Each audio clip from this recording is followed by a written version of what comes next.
আসসালামু আলাইকুম। তো আপনারা দেখতে পাচ্ছেন খুবই ভয়াবহ একটি দুর্ঘটনা ঘটে গেল। তো প্রথমে একটি বাস, পরে দেখা যাচ্ছে একটি কাভার ভ্যান, তারপরে আবার বাস, আবার কাভার ভ্যান।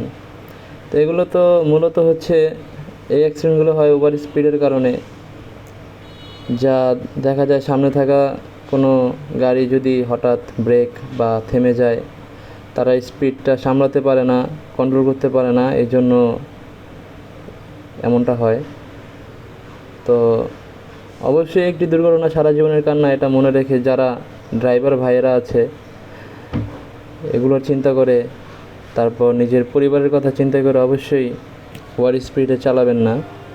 হয়তোবা দেখা যায় আপনাদের পরিবার, আপনার পরিবার আপনার জন্য ঘরে অপেক্ষা করছে, বাসায় অপেক্ষা করছে, হতে পারে মা, বাবা, স্ত্রী, আপনার সন্তান।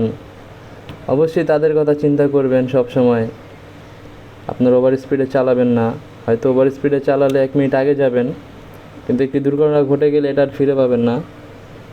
তো আগে যাওয়ার চাইতে সুন্দরভাবে যাবেন, এটাই আপনাদের জন্য সুন্দর একটি যাত্রা হবে।